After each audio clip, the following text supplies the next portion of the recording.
सुनिए एक ऐसी कहानी जहां भरोसा बना सबसे बड़ा धोखा और एक मामूली सी बात ने खोल दी एक खौफनाक साजिश की परतें। ये है बरेली की बर्फी मौत, एक सच्ची जुर्म की दास्तां। तो ये स्टोरी है 2019 की जगह की, उत्तर प्रदेश का शांत शहर बरेली की।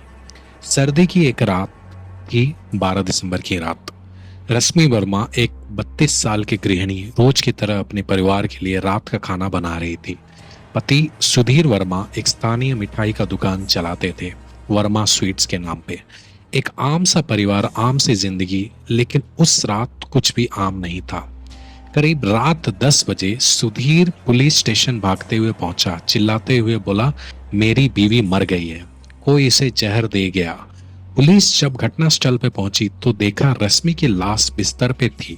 उसके मुंह से झाग निकल रहा था और पास में रखी एक बर्फी की एक प्लेट। मिठाई जो जिंदगी में मिठास भरती है, वो उस रात मौत का सामान बन चुकी थी। जब जांच शुरू हुई तब पोस्टमार्टम रिपोर्ट ने सबको चौंका दिया। रश्मि की मौत सियानाइड जहर से हुई थी। सियानाइड यानी ऐसा जहर जो सेकंड्स में जान ले लेती है और जिस तक पहुंचना इतना आसान भी नहीं होता। तो सवाल उठा, ये जहर आया कैसे? और फिर जांच ने वो राज खोला जिसने सबको हिला डाला। पुलिस ने सुधीर से पूछताछ शुरू की। पहली बार तो उसने खुद को मासूम बताया, लेकिन जैसे जैसे पुलिस ने रश्मि की फोन कॉल्स और सीसीटीवी फुटेज खोली, कहानी में नया मोड़ आ गया। रश्मि की एक पुरानी दोस्त थी, उसका नाम था नेहा सिंह।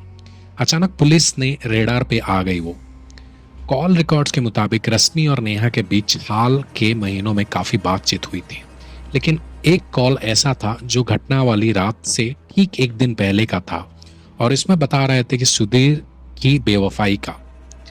जी हाँ, सुधीर का अफेयर चल रहा था, किसी और से नहीं बल्कि नेहा से ही। रश्मि को शक था और उसने नेहा से सीधा सवाल किया था। नेहा ने उसे झूठा यकीन दिलाया था, लेकिन उसी रात सुधीर और नेहा के साथ बैठकर एक योजना बनाई, रश्मि को रास्ते हटाने की।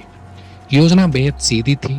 सुधीर रोज की तरह दुकान से मिठाई लेकर आएगा, लेकिन उस दिन बर्फी में मिलाया गया था सियानाइड और अगली सुबह रश्मि नहीं रही। पुलिस ने सुधीर के दुकान में मिठाई का नमूना लिया और उसमें सियानाइड मिला। दुकान के कर्मचारी ने कबूला कि सिर्फ मालिक सुधीर ही मिठाई तैयार करता है और नेहा और सुधीर दोनों को गिरफ्तार किया गया।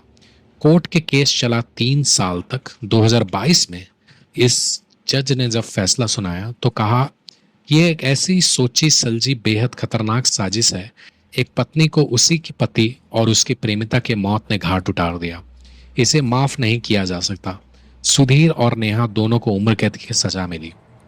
तो इसलिए कहते हैं कभी कभी सबसे ज्यादा खतरा हमारे सबसे करीबी लोगों से ही होती है। भरोसा के पीछे छुपे रहे चेहरे जो मासूमियत की आड़ में मौत का सौदा करते हैं। ये थी बरेली की बर्फी मौत, एक ऐसी सच्ची कहानी जो हमें यही याद सिखाती है कि जुर्म चाहे जितना भी छुपाया जाए, सच एक ना एक दिन सामने आ ही जाता है। अगर आपको ये कहानी पसंद आए तो लाइक करें, सब्सक्राइब करें, कमेंट में बताएं अगली क्राइम स्टोरी आप किस शहर से सुनना चाहते हैं। मिलते हैं अगली कहानी में एक और सच्चे जुर्म के साथ।